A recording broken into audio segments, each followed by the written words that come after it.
Sa totoo lang, maraming Pilipino ang masipag. Gigising ng maaga, papasok sa trabaho, mag-o-overtime, minsan may sideline pa. Pero kahit ganon, bakit parang hirap pa rin umangat financially? Kasi ang financial growth hindi lang tungkol sa kung gaano kalaki ang kinikita mo. Minsan, nasa habits, mindset, at decisions din yan. Kaya today, pag-usapan natin. Paano nga ba magkaroon ng financial growth, lalo na sa setting natin bilang mga Pilipino? Una, learn to control your spending. Isa ito sa pinakamahirap pero pinaka-importanteng step.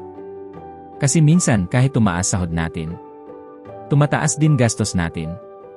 Pag may bagong sweldo, may bagong phone, mag-shopping online, lalabas with friends, luho kasi deserve ko to. At walang masama mag-enjoy.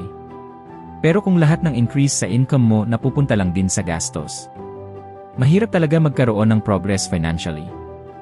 Financial growth starts when you learn delayed gratification. Meaning, hindi lahat ng gusto mo kailangan bilhin agad. Second, magkaroon ng budget. At alam ko, maraming tao ayaw marinig yung word na budget. Kasi feeling nila parang nililimitahan sila. Pero ang totoo, budgeting gives you control. Kapag alam mo saan napupunta pera mo, mas madali mo siyang mapapalago. Kahit simpleng pag-track lang ng expenses sa notes or spreadsheet malaking tulong na. Minsan kasi hindi natin napapansin. Yung maliliit na gastos araw-araw, yun pala yung sumisira sa ipon natin. Pangatlo, build an emergency fund. Especially dito sa Pilipinas kung saan isang emergency lang minsan ubos agad savings. Biglang may magkakasakit, may bagyo, nasiraan ng motor, nawalan ng trabaho. Kapag walang emergency fund, kadalasan utang agad ang takbo. Kaya importante talaga na kahit paunti-unti, matuto tayong magtabi. Hindi kailangan malaki agad. Ang importante, consistent. Pang-apat, increase your income, not just your savings. Kasi may limit din ang pagtitipid. Darating ang point na kahit gaano kakaingat, kulang pa rin talaga. Kaya learning a high-income skill is important. Maraming opportunities ngayon online. Virtual assistant, video editing, social media management, content creation, online selling, freelancing. Isa sa pinakamagandang advantage ngayon compared before. Posible ka nang kumita online kahit nasa bahay ka lang dito sa Pilipinas. At minsan, isang skill lang talaga kailangan para mabago direksyon ng buhay mo. Panglima, avoid comparing yourself online. Ito yung isa sa pinaka-dangerous ngayon sa social media. Kasi araw-araw may makikita kang may bagong kotse, nag-travel, may luxurious lifestyle, and successful business. At minsan mapapaisip ka, bakit sila meron tapos ako wala pa? Pero tandaan mo, hindi lahat ng nakikita online totoo. Some people are rich in appearance but drowning in debt. Focus on your own growth. Kasi financial growth is not a race. Pang-anim, learn financial discipline.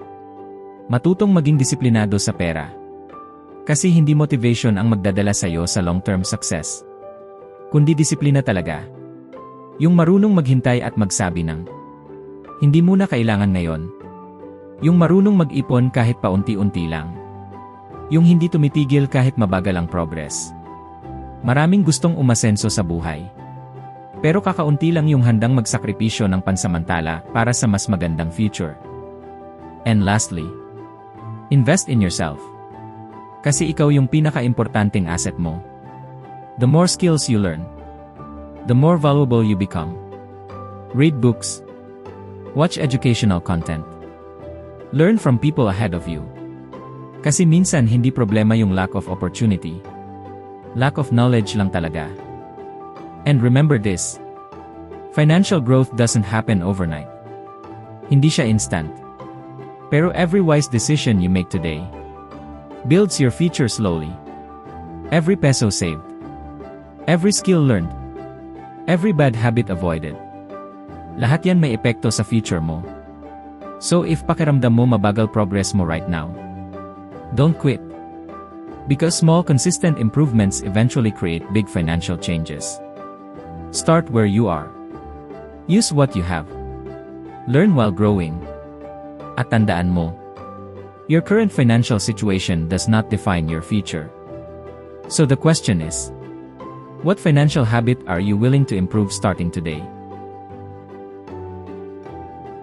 Pag nagustuhan mo ang video na to, huwag kalimutan i-like, mag-subscribe at i-click ang notification bell para hindi mo ma-miss ang susunod na videos ng The Christian Couple. See you sa aming sumusunod na content. God bless you.